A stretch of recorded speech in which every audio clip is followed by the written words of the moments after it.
인생을 산다라고 하는 것이 무엇인가? 많은 사람들은 궁금해하고 또 알기를 원하는 질문이 아닐 수가 없습니다. 그런데 인생을 산다라고 하는 것은 길을 걷는 것과 같다, 이렇게 얘기할 수 있습니다. 내가 원하든 원하지 않든 사람은 그 누구나 태어나는 순간부터 죽음을 향해서 걸어가는 거예요. 죽음이라는 종착지를 향해서 끊임없이 나아가게 되어 있는 그것이 바로 인생입니다. 근데 똑같이 다 모든 사람이 태어나는 순간부터 죽음을 향해서 마지막 종착지를 향해서 걸어간다고 해서 모든 사람의 인생이 똑같냐 하면 똑같지가 않아요. 어떤 사람은 그 마지막 종착지에서 기쁨과 보람을 느끼는 사람이 있는가 하면 어떤 사람은 허무와 절망 가운데 탄식하는 사람들도 있더라는 것입니다. 그 원인이 어디에서부터 비롯되느냐? 그건 다름이 아니라 우리가 출발선에서부터 내 인생의 방향을 어디로 잡고 걷느냐에 달려 있다라고 하는 것입니다. 방향 설정하는 것은 우리들이 감당해야 될 몫이라고 하는 거죠. 방향을 잘못 잡고 걷다 보면 마지막에 가서는 다 후회하고 절망하고 탄식할 수밖에 없는 거죠. 그러나 방향을 우리가 잘 잡고 간다라고 하면 한 번밖에 없는 인생이지만 우리는 후회하지 않고 하나님의 은혜 감사하고 내 한평생을 이렇게 가치 있고 보람 있게 산 거에 대해서 우리가 하나님께 영광 돌리는 그런 삶을 살아갈 수가 있다라고 하는 것입니다. 그래서 오늘 이 시점에서는 제가 말씀을 무엇을 준비할까 고민을 하다가 이제 사순절도 지났으니 좀 위로도 받고 격려하는 그런 말씀, 힘이 되는 말씀을 전하면 좋겠다, 이 생각을 가지고 말씀을 준비하는 중에 제 마음 가운데 정말 중요한 설교를 하라는 그런 말씀이, 그런 마음이 제 마음속에 있었어요. 그래서 오늘은 우리가 가는 길, 내가 가는 길이 정말 바르고 의미 있고 가치 있는 길을 가고 있는가? 그것이 아니라고 하면 오늘 이 순간이라도 우리가 방향을 전환해서 바른 길을 가는 것이 정말 중요하다라고 하는 것을 깨닫는 우리 성도님들 되시기를 주님의 이름으로 축원을 드립니다. 우리가 물어야 될 질문은 바로 이거예요. 그래서 나는 지금 어디로 가고 있는가? 방향을 잘 알고 가고 있는가? 아니면 그저 되는 대로 그렇게 가고 있는가? 대부분의 많은 사람들은 내가 어디로 가고 있는지도 모르고 앞사람이 가니까 앞사람을 따라가는 그런 사람들이 참 많이 있어요. 군중 심리라고 하는 거죠. 앞사람이 가니까 왜 뛰는지 모르는데 앞사람이 뛰면 나도 뛰어야 되는 거예요. 대학을 가야 된다 그러니까 대학은 무조건 가야 되나 보다. 취직해야 된다니까 취직은 무조건 해야 되나 보다. 결혼해야 되고 적금하려니까 적금하고 애도 빨리빨리 낳아야 된다 그러니까 아이도 빨리빨리 낳아야 되고. 정신없이 그렇게 남들이 하라는 대로 열심히 살기는 사는데 그러다 보니까 어느 날 거울에 비춰진 나의 모습을 보니까 흰머리가 생기기를 시작을 하고 이제 몸도 예전같이 말을 듣지를 않고 뭔가 하나씩 고장이 나기 시작하고 우리 몸을 이제 수리를 해야 되는 그런 때가 오는 것을 보게 되는 거죠. 그래서 문득 가던 길을 멈춰 서 가지고 내가 지금 어디로 가고 있는가, 무엇을 향해서 이렇게 뛰고 있는가, 자신을 돌아보니까 정작 이 중요한 질문 앞에 나는 지금 어디를 향해서 뛰고 있는지 아는 사람들이 많지 않더라는 거예요. 우리 성도님들은 내가 지금 어느 곳을 향해서 뛰고 있는지 알고 계십니까? 그 길의 끝에는 무엇이 있는지 생각해 보신 적이 있으십니까? 열심히 바쁘게 살았던 것 같은데 돌아보니까 남는 게 없더라. 그러면 우리는 인생의 그 마지막 순간에 절망할 수밖에 없더라는 것입니다. 뭔가 열심히 바쁘게 뛰기는 뛰었는데 뭘 위해서 내가 이렇게 열심히 뛰었는가 가만히 생각해 봐야 되는 거예요. 대부분의 경우에는 돈을 많이 벌기 위해서 뛰고요, 성공하기 위해서 뛰고 지위를 얻기 위해서 뛰고 남들보다 앞서기 위해서 달려가는 사람들이 참 많다는 거예요. 근데 남들보다 앞서간다는 게 그게 진짜 앞선 거냐? 이것도 한번 우리가 생각해 봐야 되는 거죠. 방향이 한 길이라고 하면 남들보다 앞서는 게 앞서는 거겠죠. 그러나 그 방향이 잘못된 길이라고 하면 남들보다 앞서는 것이 앞서는 게 아니라 오히려 더 뒤처지는 길이라고 하는 것을 우리는 알아야 된다는 거죠.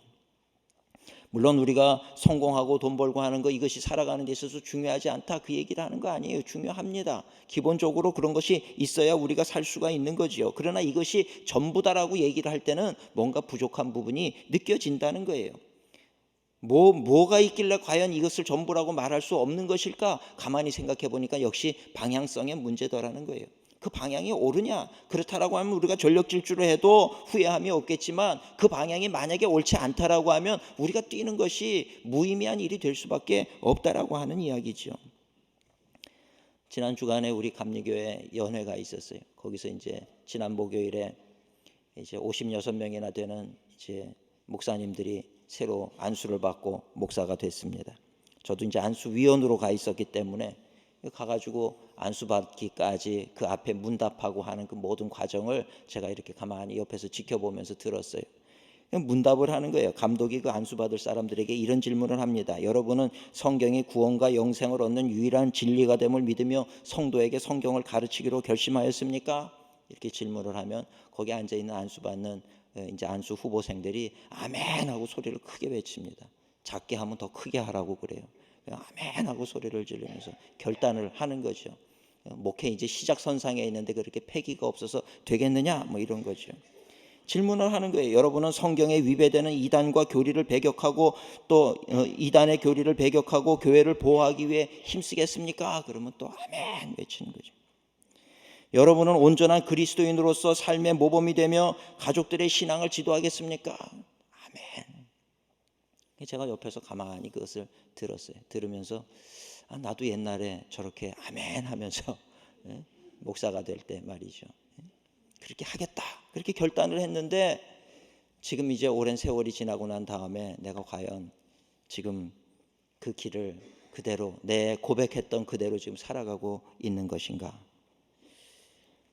이런 생각이 드는 거예요. 저 때의 저 결단이 식어진 것은 아닌가? 나는 바른 길을 가고 있는가? 예수님께 점수를 받는다고 하면 몇 점짜리가 되겠는가? 이런 생각을 하면서 깊은 생각에 잠겼던 그런 순간이 있었습니다. 오늘 본문에도 보면 사도 바울이 그의 인생에 있어서 최선을 다하고 영적인 아들인 디모데에게 고백하는 거죠. 7절에 보니까 나는 선한 싸움을 싸우고 나의 달려갈 길을 마치고 믿음을 지켰다. 나는 지금 어떠한가? 나는 나의 달려갈 길을 제대로 달려가고 있는가? 아니면 혹 달려야 할 트랙에서 벗어나서 내 멋대로 가고 있는 것은 아닌가? 아니면 지쳐서 달리기를 멈추고 지금 쉬고 있지는 않은가? 이런 여러 가지 생각을 떠올리면서 제 자신을 다시금 조명해 보게 되더라는 것입니다. 우리 사랑하는 성도님들, 지금 가야 할 길, 그 길을 잘 가고 계십니까? 혹 방향을 잃지는 않았는지, 나는 지금 내가 가야 할 길을 잘 달리고 있는지, 그리고 지금 내가 가야 되는 그 길의 끝에는 과연 무엇이 있을까? 한번 생각을 해보세요. 여러분들 지금까지 살아온 방식대로 이렇게 살았을 때 여러분들의 끝에는 무엇이 있다고 생각하십니까? 거기에 후회가 있고 허무가 있고 공허가 있을 것 같고, 인생을 산다는 게 뭔지 모르겠다. 이렇게 살다가 지쳐서 어느 날 내 생에 다하는 날 그냥 허무한 그런 인생인 것처럼 생각이 된다라고 하면 지금 이 순간이라도 우리가 돌아서야 될 줄로 믿습니다. 오늘 우리 성도님들 열심히 뛰는 것이 잘하는 건 아니에요. 방향이 맞아야지. 방향이 맞고 열심히 뛰어야 되는 거죠. 근데 사실 사람들 중에 질문을 하는 거예요. 목사님, 그럼 어느 길이 진짜 길인지 어떻게 압니까? 정확히 알 수 있는 사람은 아무도 없어요. 그러나 그럼에도 불구하고 우리가 옳은 길을 갈 수 있는 방법은 있어요. 그건 뭐냐면 바로 예수님 가신 그 길을 따라가는 거예요. 예수님 가신 그 길을 따라가는 게 옳은 길이죠. 우리 크리스찬은 누구를 크리스찬이라고 합니까? 예수님 가신 그 길을 따르는 사람이 크리스찬인 거예요. 십자가의 길을 따르는 사람, 예수님 가신 그 길을 따르는 사람이 크리스찬인 거죠. 교회 나온다고 크리스찬이 아니고 정말 나는 주님 가신 그 길을 가겠습니다라고 마음 먹고 결단하고 가는 사람만이 그리스도인이라는 것입니다. 우리 예수님은 당신이 가야 할 길을 끝까지 다 가셨어요. 죽음의 길이었지만 그 길을 끝까지 다 가셨기에 부활의 영광을 얻으셨죠.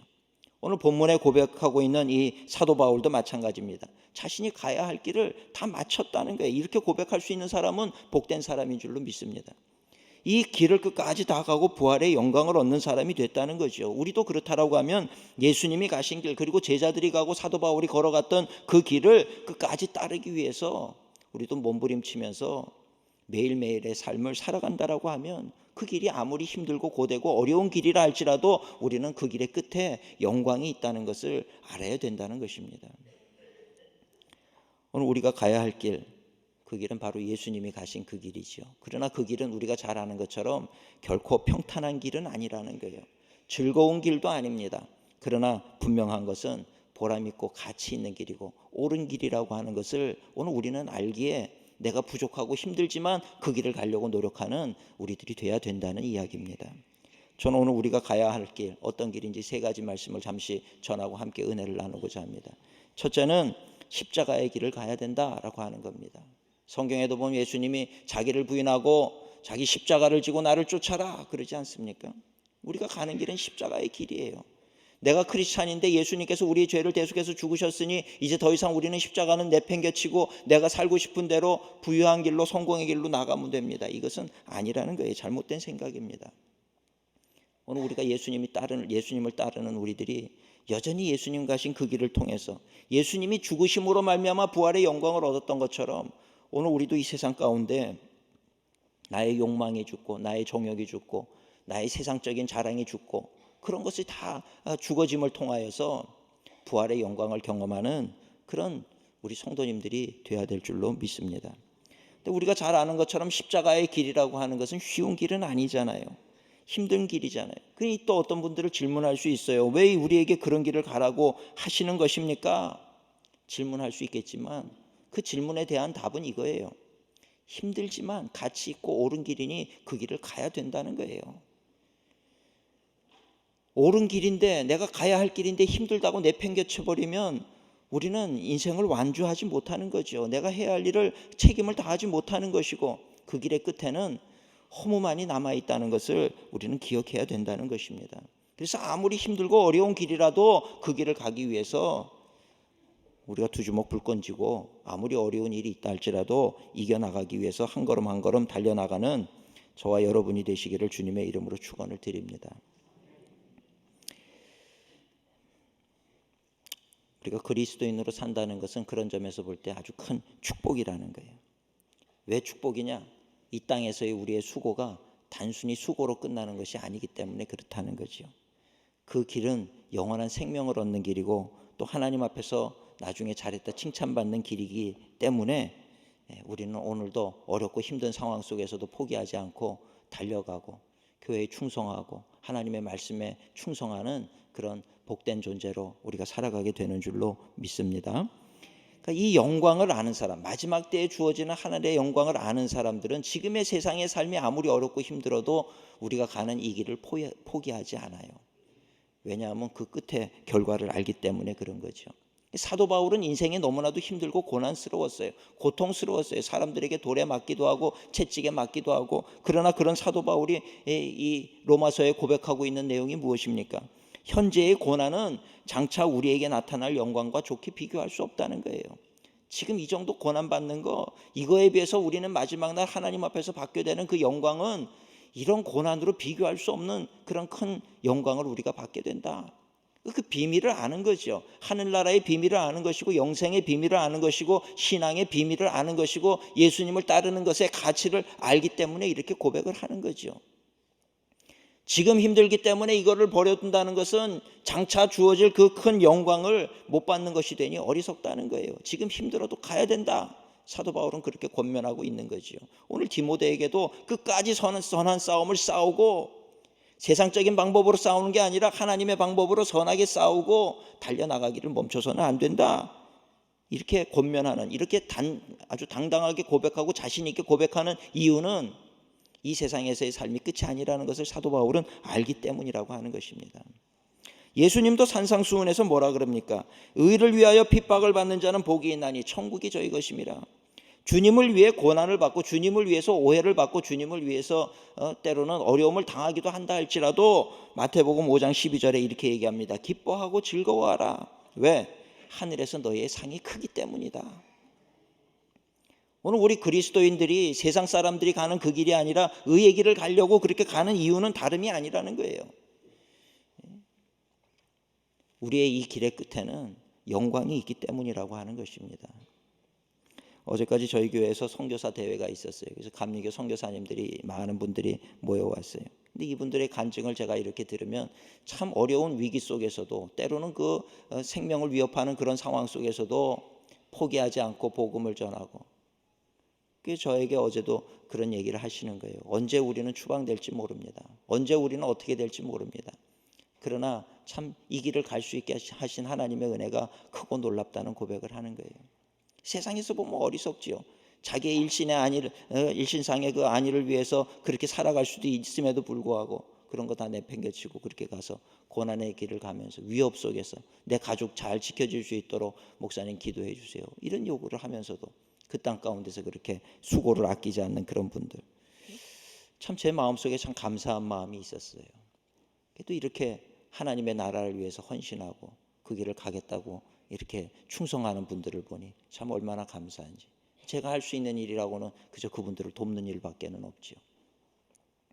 어느 선교사님이 고백을 해요. 열심히 선교를 하고 정말 손이 다 문드러지도록 그렇게 열심히 그 땅에 어려운 사람들을 돌보고 그렇게 했는데 안식년을 맞아서 고향에 돌아왔는데 아무도 반기는 사람이 없다는 거예요. 수고했다라고 얘기하는 사람도 없고, 내가 거기서 얼마나 눈물을 흘리고 얼마나 고생을 했는지 알아주는 사람도 없고, 그래서 쓸쓸한 마음, 그런 마음을 가지고 새벽에 제단에 엎드려서 하나님, 그리고 기도를 하는데 하나님께서 내가 너를 안다, 내가 너를 기억한다. 지금 세상에서는 영광을 받지 못하고 인정을 받지 못해도 세상의 인정이 중요한 것이 아니라는 거예요. 내가 너를 인정한다, 내가 너와 함께한다, 내가 너의 모든 것을 안다는 거지요. 이 말씀을 듣게 되어질 때 얼마나 큰 위로가 되고 힘이 됐는지 모른다는 이야기예요. 근데 이런 이야기들은 많은 선교사님들이 고백하는 내용 중에 하나입니다. 우리 사랑하는 성도님들, 우리가 크리스찬으로서 세상에서 크리스찬답게 산다라고 하는 것은 어려운 일이에요. 힘든 일입니다. 그러나 그렇게 양보하고 섬기고 예수님 증거하고 그 주님 가신 그 길을 따라가는, 그거보다 의미 있고 가치 있는 일은 없다라고 하는 것을 깨닫는 우리 성도님들이 됐으면 좋겠습니다.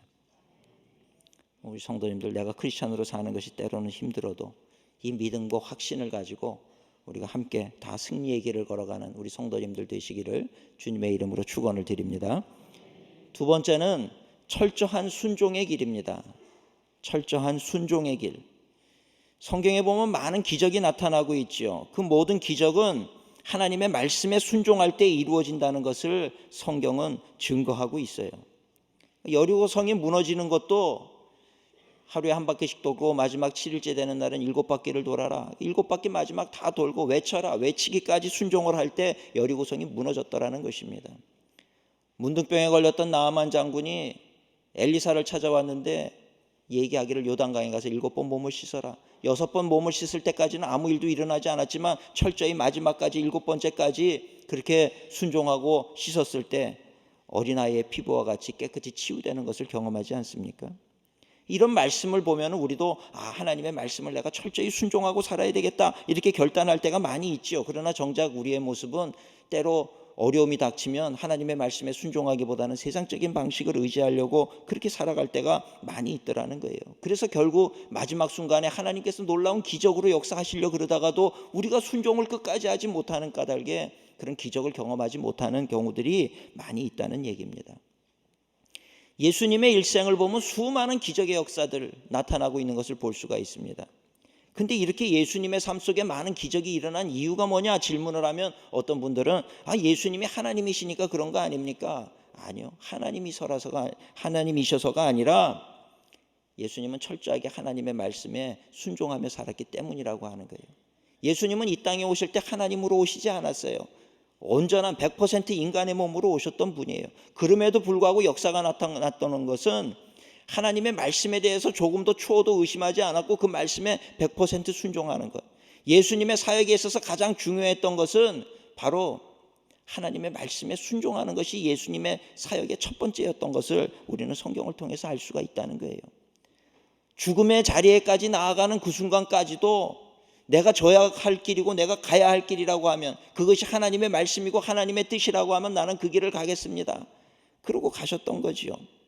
그리고 끝까지 순종하셨기 때문에 부활의 영광을 얻게 되는 그런 우리 예수님이 되신 것을 우리는 알아야 된다는 것입니다. 근데 예수님은 이런 고난의 자리에서뿐만 아니라 이 고난의 자리를 그렇게 순종하고 이겨나갈 수 있었던 것은 평소의 삶의 자리에서도 예수님은 하나님의 말씀을 늘 순종하려고 애쓰셨던 그 모습을 우리는 이 성경을 통해서 본다는 거예요. 오늘 우리 성도님들도 하나님 말씀 앞에 이렇게 철저히 순종하며 사시는 그런 우리 성도님들 되시기를 주님의 이름으로 축원을 드립니다. 내 생각이나 내 뜻을 내려놓고 하나님의 말씀을 내가 붙잡고 그 말씀 의지해서 살아가게 될 때, 내가 혹 위기 가운데 떨어지게 될 때 그 순간에는 하나님의 말씀이 나를 붙잡는 것을 우리는 경험하게 된다는 이야기입니다.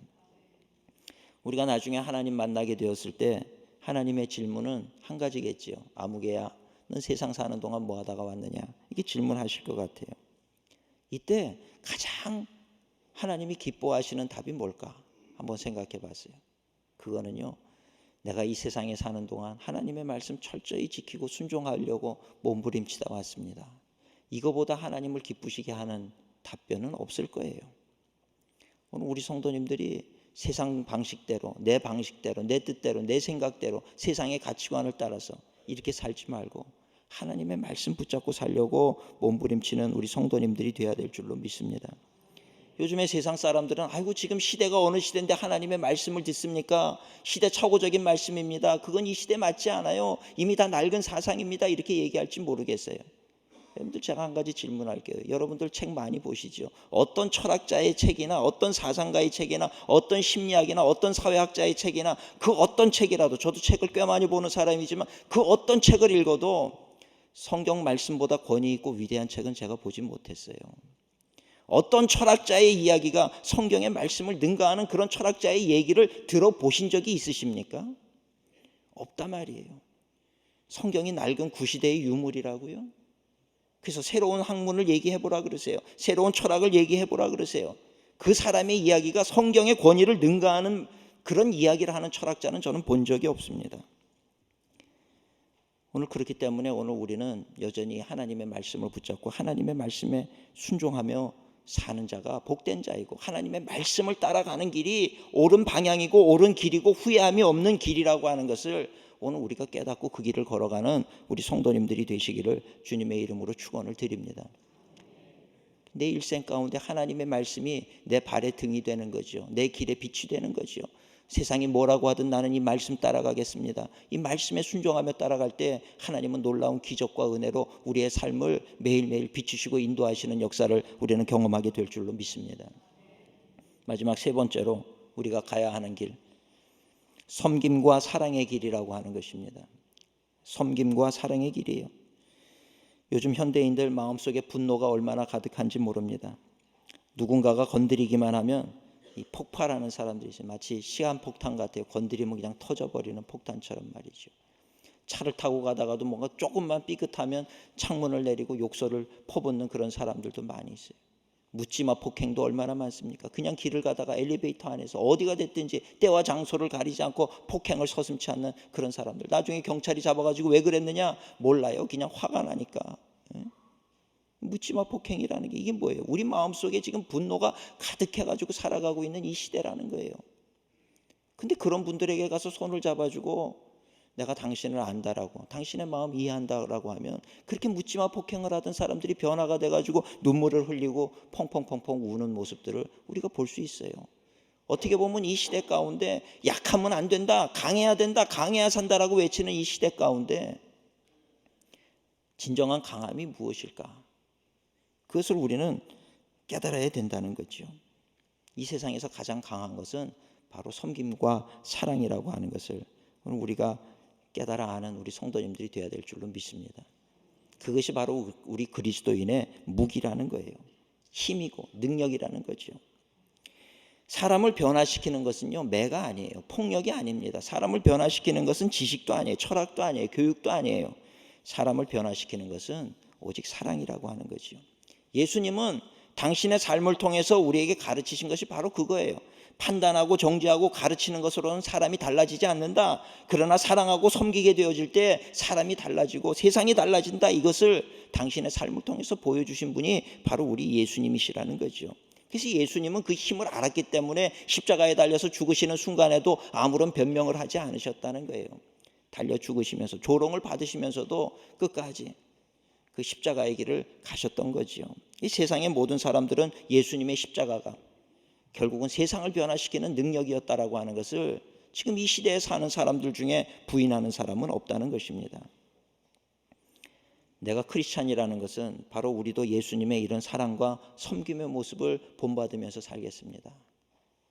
말로만이 아니라 우리 성도님들 일주일에 한 번이라도 이렇게 사랑과 섬김의 모습을 내 이웃에게, 내가 속해 있는 사회 속에서든지 가정에서든지 이것을 실천하며 살아가게 될 때 세상은 변화되어지는 역사가 일어날 줄로 믿습니다. 성경은 끊임없이 우리에게 이것을 가르치는 거예요. 우리는 그 가르침을 받아가지고 그렇게 살아가게 될 때 여러분, 교회가 세상의 희망인 이유가 바로 여기 있다는 거예요. 예수님은 당신을 따르는 수많은 사람들에게 너희가 이 세상 속에서 사랑과 섬김의 모습을 가지고 살아야 된다. 오늘부터 우리 성도님들이 일주일에 1시간이라도 시간을 떼놓고 이 시간은 사회에 봉사하는 시간, 그래서 봉사하고 섬기기 시작할 때 말을 많이 하기보다는 말을 닫고 그리고 봉사하고 섬기는 자리에 가서 1시간이라도 누군가를 찾아가서 어려움 당하는 한 사람을 만나서 그 한 사람을 위로하는 그런 시간에 10분, 20분을 사용을 하더라도 그런 걸 통해서 세상은 달라지고 변화되는 역사가 나타나는 줄로 믿습니다. 어떤 분이 질문해요. 목사님, 크리스찬 중에 정말 예수님처럼 사신 분이 있습니까? 여러분, 있을 것 같습니까? 없을 것 같습니까? 우리가 알지 못하는 수많은 사람들이 예수님처럼 살아가고 있다는 것을 우리는 알아야 되는 거예요. 스데반 집사님이 그렇게 살았고 사도 바울이 그렇게 살았고 우리가 잘 아는 우리 기독교의 역사 가운데 그렇게 살았던 사람들이 얼마나 많은지 몰라요. 손양원 목사님이라고 아시죠? 그분은 키가 자그마하신 분이에요. 그러나 영적인 거인이죠. 공산 치하 가운데 공산당원들이 그 아들을 죽였어요. 그래서 사형 선고를 받았어요. 그러나 손양원 목사님이 가서 이 사람을 사형시키지 마라. 그 사람을 용서했어요. 그리고 그 사람을 오히려 양자 삼았어요. 여러분, 이게 가능한 일입니까? 가능하지 않아요. 정말 그리스도의 사랑이 그 사람을, 그 손양원 목사님을 덮지 않고서는 그런 일은 일어날 수가 없는 일이죠. 그냥 그렇게 했어요. 나병 환자들을 돌보는 그런 사역을 할 때에도 나병 환자의 발에서 고름이 흐르는데 그것을 입으로 빨아냈던 사람이에요. 그러니 손양원 목사님 앞에서 아무리 완악한 사람이라 할지라도 무너지지 않는 사람은 없었다라고 하는 것입니다. 이게 바로 사랑의 힘이라고 하는 거죠. 우리 사랑하는 성도님들, 우리는 지금 그리스도인이라는 이름을 가지고 살고 있어요. 그러나 그리스도인이 살아야 되는 그 방식과는 어떻게 보면 너무나도 거리가 먼 그런 삶을 살고 있는 것은 아닌가. 내가 그리스도인이 된다라고 하는 건 머릿속에 얼마나 많은 지식을 넣었느냐, 얼마나 좋은 말씀을 들었느냐가 나를 그리스도인으로 만드는 것이 아니고 내가 나의 십자가를 지고 주님 가신 그 길을 따라가겠습니다.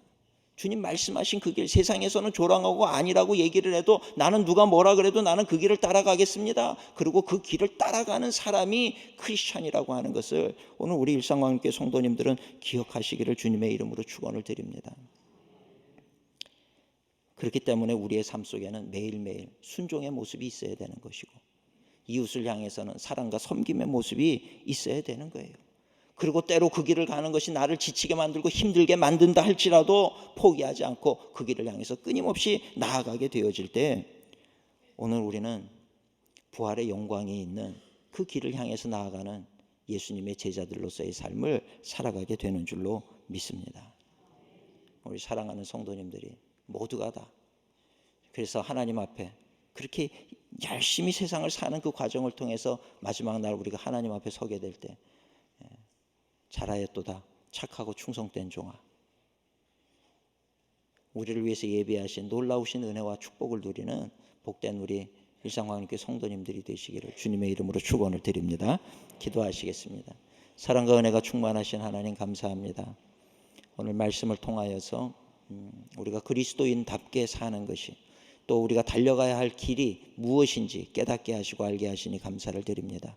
아무리 어렵고 힘든 길이라 할지라도 그 길을 끝까지 포기하지 않고 따라가며 그리스도의 빛을 바라고 그리스도의 향기를 바라는 우리 모든 성도님들 되게 하여 주시옵소서. 감사드리오며 예수님의 이름으로 기도드리옵나이다. 아멘.